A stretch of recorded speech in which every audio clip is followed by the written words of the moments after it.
Yesterday is history, tomorrow is a mystery, but today is a gift. That's why it's called the present.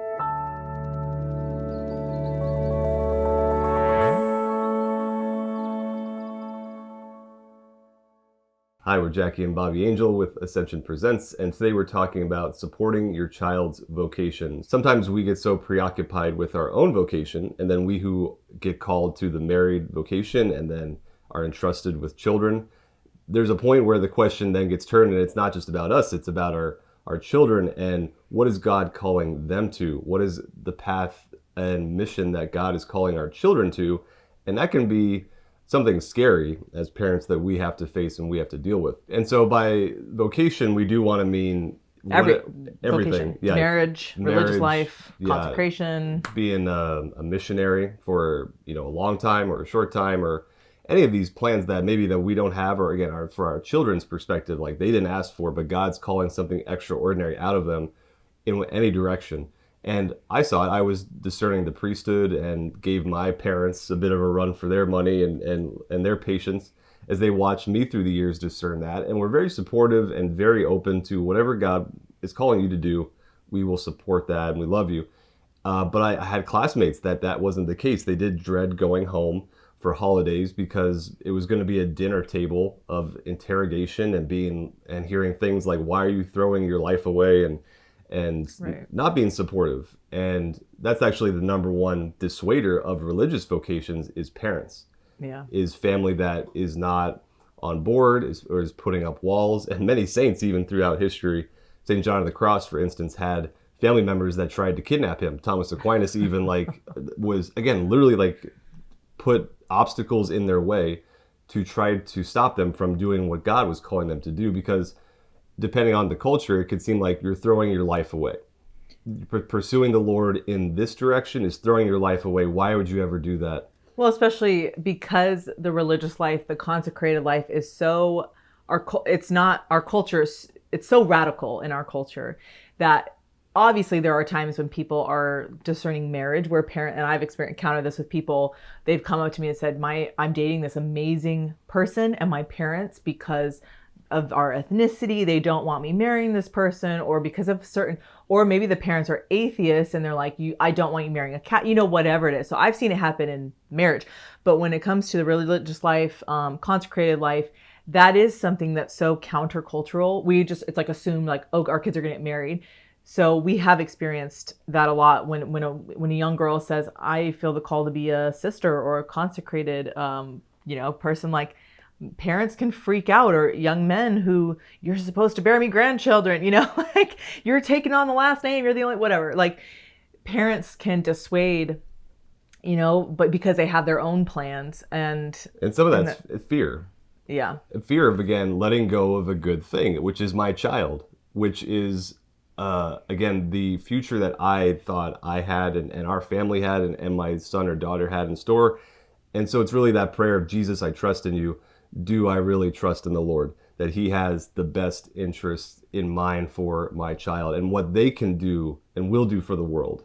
Am I willing to relinquish control over this? And the control can go the other way as well, because we also know families that you can be under supportive and you can be over supportive. The over supportive is like, if your son says, I am discerning the priesthood, you can be over controlling and in a bad way of being like, all right, well, I'm going to buy all your vestments now. I'm going to start buying your chalices. And that's a pressure that doesn't allow your son to discern the vocation freely. I've seen that with marriage too, that sometimes the parents are so involved with the person that your son or daughter is dating. It's an unhealthy, like, your son or daughter might be discerning, like, I don't think this person is the one I'm supposed to marry. But because sometimes of the relationship that girl or boy has with a parent, that puts a lot of pressure. I mean, I've seen that happen with parents. They become best friends and it's like, oh, they can't. You need to let your kid discern. And again, relinquish control. It's a hard thing to do, but it's necessary. Well, and the Catechism of the Catholic Church says that believing families are of primary importance as centers of living, radiant faith. This is number 1656. For this reason, the Second Vatican Council, using an ancient expression, calls the family the Ecclesia Domestica. It is the domestic church. within the family, the parents are, by word and example, the first heralds of the faith with regards to their children. They should encourage them in the vocation which is proper to each child, fostering with special care any religious vocation. Some practicals here now. First of all, to pray and to fast. Ask the Lord to be present and speaking to each of our children, especially if they're going through a season of life where they're struggling, they may be in an unhealthy relationship. Maybe they're all in. They're all in with the Lord, they're all in their faith, but they have no idea what direction to go in. They're getting pulled in some competing goods. Maybe they got accepted to 2 good schools. Maybe they just feel without mission and purpose. Do not underestimate the spiritual weapons at hand in prayer and fasting. And I love that it says foster a vocation with care, because parents, your children. And so if your child is dating someone and you see they're in this relationship and they're miserable, they're not themselves, it's okay to say something like, you're not yourself when you're with this person. Or even when, if their child's in seminary like you were, and then you met me and they're like, wow, we've never seen you so happy. You haven't smiled like this since you were 10.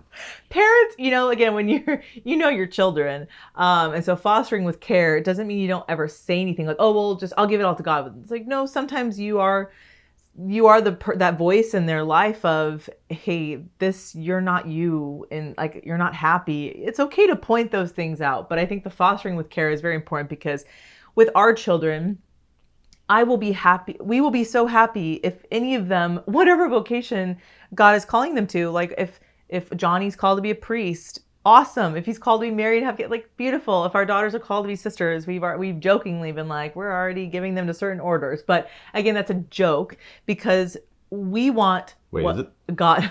We know that that's where they will be the happiest. They will bear the most fruit. Doesn't mean that there's not suffering. It means that they will bear so much fruit in that vocation, because if that's what God wants, that's what we should want. Sometimes you do have to watch your child suffer. Sometimes, again, in respecting their freedom, they are going to make mistakes. They're going to go down paths where all you can do is pray and fast. All you can do is be the listening ear, the father of the prodigal son that's waiting. That's waiting for them to run out of steam and hit a brick wall and be there with arms wide open. And literally come back for the food. So.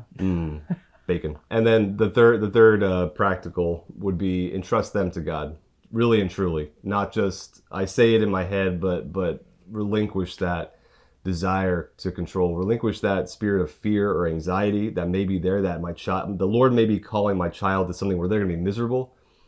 No, like that's not the voice of the Lord. He's calling them to something that is going to bring life and life in abundance. That's John 10:10. It doesn't mean that, again, as Jackie said, there won't be suffering, there won't be hardship.